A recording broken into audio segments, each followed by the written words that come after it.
When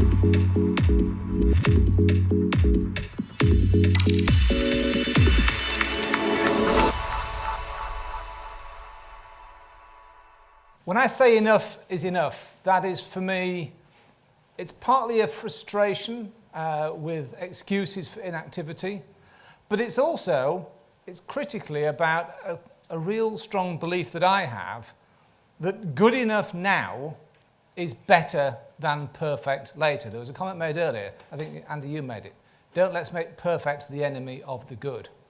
We have a very, very urgent problem. The Intergovernmental Panel on Climate Change released their report late last year, and we talk about +2, +1.5, etc. If you read that report, the battle for +1.5 is over. We lost. The battle for +2 is well and truly joined, and we're behind. We're quite badly behind. They talk about a need for a 45% reduction in greenhouse gas emissions by 2030. And that is to maintain +2 degrees, not +1.5. They talk about it being likely that we'll hit that 1.5 in 11 years' time, just 11 years. They talk about the possibility that Arctic sea ice could reach net zero in the summertime in 11 years' time. We're not talking, guys, about sometime in the second half of the 20th century when some of us might not even be here. We're talking about 11 years' time. So this stuff is critically important. Which brings me on to the bit that I'd like to think I can do something about. We're all talking about transport. But for me, it is about electrification. That's a key way forward. But there's a critical paradigm that I think we need to get our heads around. It is not about electrifying vehicles. It's about electrifying miles. If you electrify miles, you make a bigger difference. I would rather see one vehicle electrified that does 1,000 miles a week than 50 vehicles that do 10 miles a week, going to the railway station and back. So it isn't just a question of getting somebody to sort of go and get their railway station car electric because it only goes 2 or 3 miles. That isn't going to move the dial. Breaking down what I call the big ask.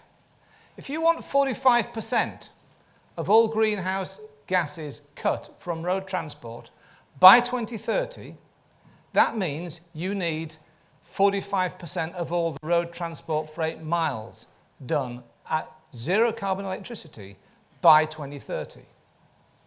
That in turn means you have to have pretty much 45% of the UK HGV vehicle park, EV, by 2030. That isn't the same, that is not the same as 45% of the sales by 2030, it's 45% of all the vehicles. And even if you had 75 or 80% of HGV sales as EV by 2030, you still need to have something like a quarter of them being sold and registered as EVs in about 4 years' time, based on a typical 7-year replacement cycle. I'm just trying to give you some sense that this is not just a little bit urgent. We are so far behind the game, it is frankly terrifying. But as I say, we actually have the opportunity to do something useful here. Because oddly, whilst freight transport is the laggard, if you like, behind passenger cars in terms of getting EVs on the road, it is the low-hanging fruit. As Baroness Brown said, we are about 28% of total greenhouse gases. We're about 17%, road transport is about 17% of transport emissions.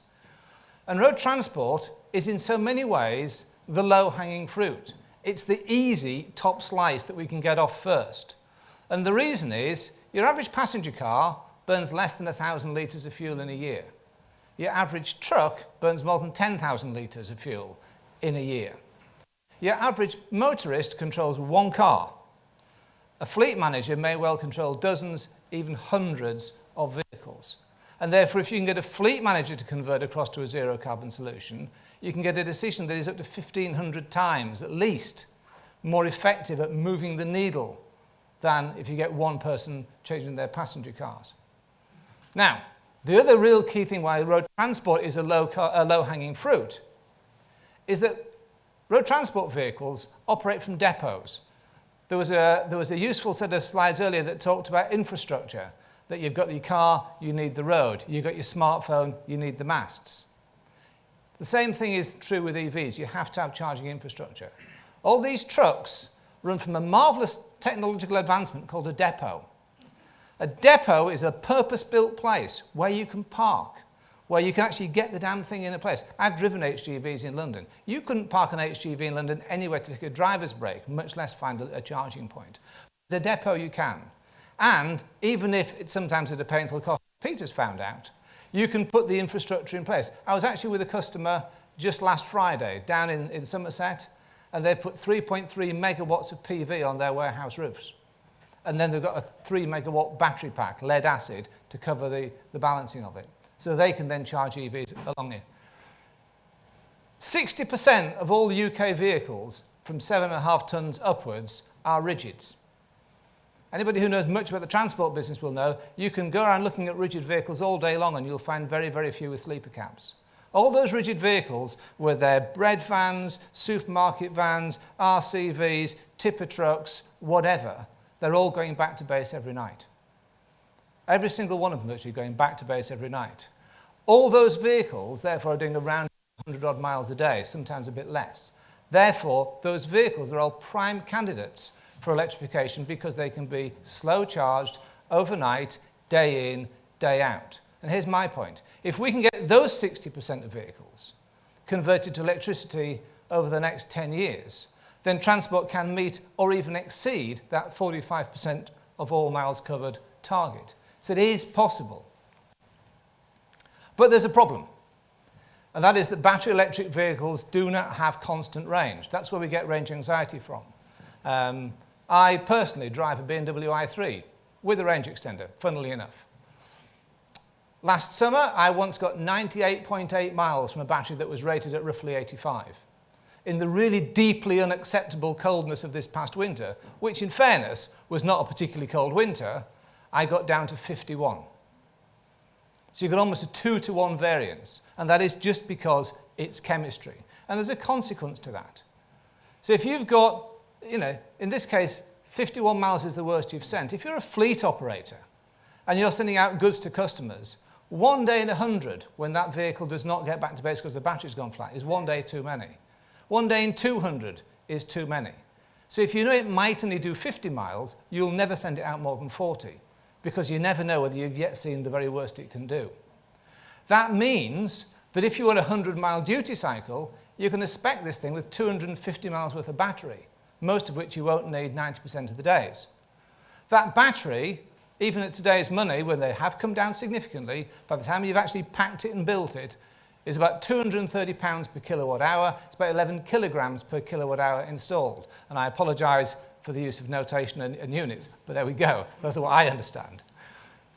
What that means is if you've got, say, for argument's sake, a nominal fleet of 18-tonne trucks, each carrying 10 tonnes each, so you're moving 100 tonnes of payload in a day, rather than needing 10 trucks to do that duty, you now need 12. And with all those extra batteries, they're about 40% more expensive, which means your capex per tonne of payload has gone up by 60 or 70%. Now, I do not need Peter Harris here to tell me and to confirm that he hasn't got that much margin in his business. I used to run a fleet of transport trucks and know exactly how little money there is in road transport. And as Tanya said, if it's not profitable, it's not sustainable. Sustainable has to cover all the bases. Which is why I come to what I think is the way forward personally, and it does chime with some of the things that were said this morning. You get certainty without compromise by not putting on an enormous, great, big, fat battery, but by putting on a modest, right-sized battery with a small onboard generator. That onboard generator is not there for every day.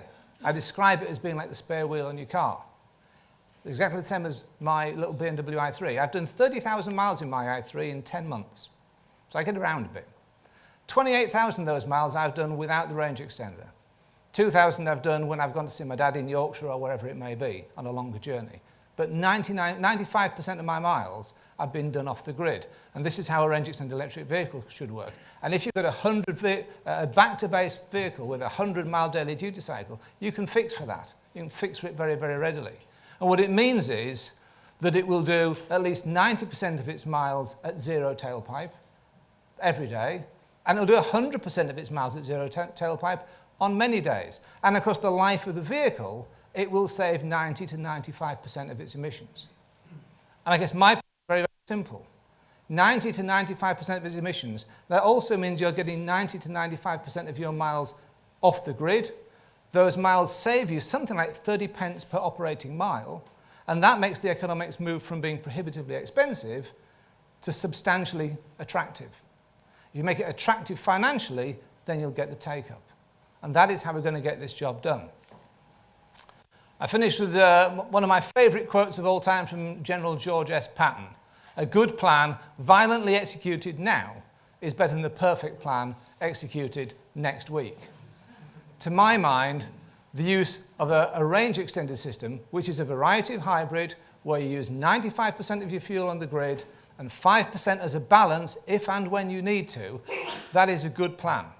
To get it implemented now, going back to what other people said earlier on the previous panel, what you need for that is you need legislators, regulators, city authorities, firstly, to damn well understand how it works, because typically they don't, and secondly, to get behind it and critically, not by accident or omission, to legislate against it.